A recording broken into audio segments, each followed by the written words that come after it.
Hi, இங்கே பாருங்கள். இப்போ நான் வந்து இந்த டியூப் வச்சு போட்டு முடிச்சுட்டு 2 லைன் வந்து ப்ளூ கலரில் போட்டிருக்கேன். அதுக்கப்புறம் 4 லைன் ஒயிட்டில் போட்டிருக்கேன். போட்டு முடிச்சுட்டு நம்ம என்ன பண்ணணும்னா, இந்த சைடு வந்து தோகைக்காக மொத்தம் 14 ஒயர் விடணும்.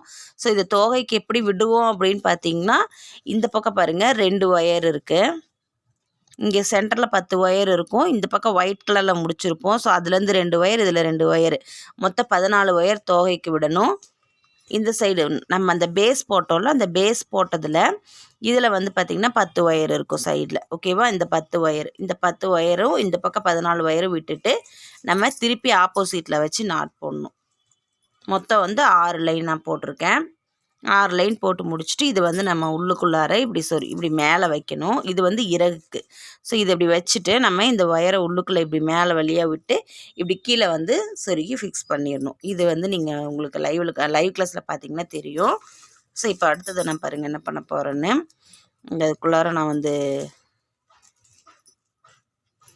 போட்டுட்டேன். இப்போ இந்த பக்கம் நான் 14 ஒயர் விட்டுருக்கேன். அதனால் இந்த ஒயிட் கலர் ஒயர் இதில் ஒரு ஒயர் வந்திருக்கு. சரிங்களா? இப்போ இதை வந்து நம்ம திருப்பி நாட் போடணும். கூடைய உள்பக்கமாக வச்சுட்டு இப்படி ஆப்போசிட்டாக திருப்பி நாட் போடணும். ரன்னிங் ஒயர் வந்து நான் ப்ளூ கலரில் எடுத்திருக்கேன். இப்போ இந்த ஒயர் இருக்குதா, இது வந்து நான் டைட் பண்ணிக்கணும். டைட் பண்ணிவிட்டு இங்கே பாருங்கள், இந்த ஒயர் இருக்கா, இப்படி லைட்டாக இப்படி திருப்பிக்கோங்க. திருப்பிட்டு இப்படி நாட் போடுங்க. இந்த ஒரு லைன் மட்டும் கொஞ்சம் கஷ்டமாக இருக்க மாதிரி இருக்கும். இந்த ஒரு லைன் போட்டு முடிச்சிட்டிங்கன்னா தெரியாது. டைட் பண்ணிக்கோங்க. ஏன்னா நான் எந்த கூடை இருந்தாலுமே நம்ம போட்டோன்னே என்னாகும், லூஸ் ஆயிரும். ஸோ அதை வந்து நம்ம டைட் பண்ணிக்கணும். இப்படி வச்சுட்டு கரெக்டாக வச்சு டைட் பண்ணி நாட் போடுங்க ஆப்போசிட்டில். ஓகேவா? இது மாதிரி திருப்பி நம்ம நாட் போடுறோம். திருப்பி நாட் போடுறதுங்கிறது இதுதான். ஈஸியாக போட்டுடலாம். இங்கே பாருங்கள், லூஸ் ஆகிருக்கும். இழுத்து டைட் பண்ணிவிட்டு இப்படி வச்சுட்டு